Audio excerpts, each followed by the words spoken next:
PR6 news కు స్వాగతం. TDP ప్రభుత్వంలో పాములపాడు మండలం అభివృద్ధి చెందిందని టీడీపీ సీనియర్ నాయకులు కురువ ఎల్లయ్య అన్నారు. గత టీడీపీ ప్రభుత్వంలోనే గ్రామాలు అభివృద్ధి చెందాయని 2009లో అధిక వర్షంతో గ్రామాలు మునిగిపోగా డాక్టర్ బైరెడ్డి శబరి పాములపాడు మండలానికి వచ్చి ఎన్నో సేవలు చేశారని, ప్రజలకు ఆరోగ్య కిట్లు, దుప్పట్లు ఉచితంగా పంపిణీ చేసి వైద్య సేవలు అందించిన ఘనత మన బైరెడ్డి రాజశేఖర్ రెడ్డి కుమార్తె డాక్టర్ బైరెడ్డి శబరి గారిదని తెలిపారు. గతంలో టీడీపీ ప్రభుత్వంలో సర్పంచ్గా గెలవడానికి బైరెడ్డి నాకు మద్దతు ఇచ్చి నేను గెలవడానికి సహకరించారని తెలిపారు. అలాగే నా వంతుగా గ్రామంలో నీటి సదుపాయం, సీసీ రోడ్లు, పారిశుద్ధ్యం, వీధి లైట్లు ఏర్పాటు చేసి రైతుల సమస్యలపై పోరాడానని తెలిపారు. నేడు మళ్లీ రాష్ట్రంలో టీడీపీని గెలిపించుకుని మన నంద్యాల పార్లమెంట్ అభ్యర్థి బైరెడ్డి శబరి గారిని గెలిపించాలని కోరుతున్నానని తెలిపారు.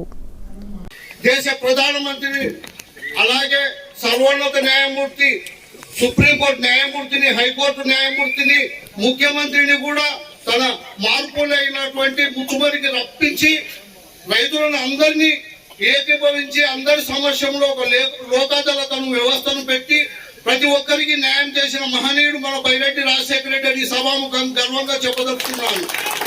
అలాగే మీరందరూ గమనించాల్సిన విషయం, మన బైరెడ్డి అన్న ఇప్పుడు కూడా మొన్న కూడా పోయిన సంవత్సరం మన సంగమేశ్వరం దగ్గర సిద్ధేశ్వరం అలుగు ఏర్పాటు చేస్తే మన 60-70 టీఎంసీల నీరు ఉపయోగంగా ఉంటుందనే ఉద్దేశంతో అతడు కర్నూలులో, ఆదోన్లో అదంతా ఏంటికి జంతర్ మంతర్ అక్కడ ఢిల్లీకి ఒక సపరేట్ ట్రైన్ ఏర్పాటు చేసి వారం 10 రోజులు అక్కడ ఏర్పాటు చేసి జంతర్ మంతర్ దగ్గర మన వాయిస్ వినిపించిన మహనీయుడు బైరెడ్డి రాజశేఖర రెడ్డి గారని చెప్తున్నాను. ఆ మీటింగులు చెప్పేటప్పుడు కర్నూలులో కొంతమంది నాయకులు చెప్పారు. కాంగ్రెస్ నాయకుడైతేనేమి, గఫూర్ అయితేనేమి, కీర్తిశేషులు గఫూర్ అయితేనేమి, అలాగే మందకృష్ణ మాదిగ అయితేనేమి, ప్రతి ఒక్కరూ మీకు ఒక నాయకుడు కావాలి. అది ఎవరు? శాసనం ద్వారా కానీ, పార్లమెంటు ద్వారా కానీ, పార్లమెంటులో శాసనం ద్వారా అసెంబ్లీలో వినిపించే నాయకుడు ఉంటే మీకు నీరు ఉంటుంది, మీకు పనులు జరుగుతాయని చెప్పాడు. దానికి ఉదాహరణగా ఈ రోజు మన బైరెడ్డి శబరమ్మ గారు మన దగ్గరకు వచ్చి మన పార్లమెంట్ నంద్యాల పార్లమెంటుకు వచ్చింది. వారికి చేతులు జోడిసి నమస్కరిస్తున్నాను. ఇంకొక విషయం మీకు అందరికీ తెలియ విషయం, ఒకటే ఒక విషయం, బైరెడ్డి శబరమ్మ గారు ఎవరు కాదు. 2009లో మనకు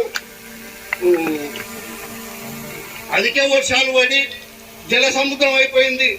ఊరు వాడ అన్ని మునిగిపోయినవి. రుద్రవరము, జూటూరు, ఎన్నో గ్రామాలు మునిగిపోతే బైరెడ్డి శబరమ్మ గారు డాక్టర్ కాబట్టి ఆరోగ్యంగా ఆరోగ్య కిట్లు, దుప్పట్లు, బట్టలు అన్నీ తెచ్చి అందరికి ఇచ్చి ముసలి వాళ్లకు, పిల్లలకు అందరికీ సేవ చేసే మహనీయురాలు మన బైరెడ్డి శబరమ్మ గారని సభాముఖంగా తెలియజేస్తున్నాను.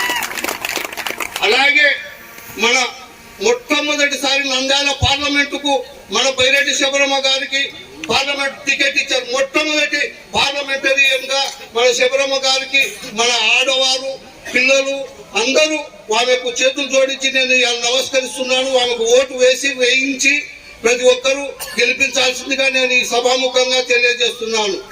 అలాంటి మన శబరమ్మ ఈ రోజు ఏదో నాయకులకు, అందరి నాయకులకు వచ్చి అందరిలాగా మాట్లాడే మనిషి కాదు. బైరెడ్డి శబరమ్మ గారు చాలా గట్టి మనిషి.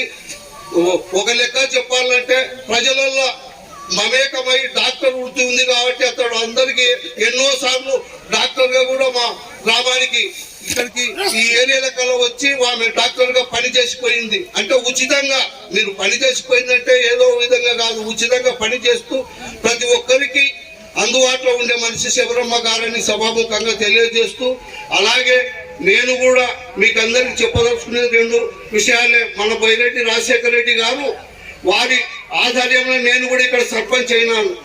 నా ఓట్ల కోసం అతడు డైరెక్ట్ వచ్చి మా గ్రామంలో ప్రచారం చేసి మన ఎల్లయ్య అయితే బాగుంటాడు, మీకు అన్ని విషయాలలో చేదోడు వాదోడుకుంటాడని అతడు అన్న నాకు మద్దతు ఇచ్చి నాకు సపోర్ట్ చేసిపోయినాడు. అదే విధంగా నేను ఇక్కడ గెలిచానని నేను అభిమానిస్తున్నాను. ఈ రోజు కూడా బైరెడ్డి రాజశేఖర రెడ్డి గారి సైడ్ ఉంటూ, కానీ నేను కూడా కొన్ని పనులు చేశాను. ఈ గ్రామంలో మంచినీటి ఎద్దటి నేను సర్పంచ్ కాకముందు ఎక్కువగా ఉన్నాయి.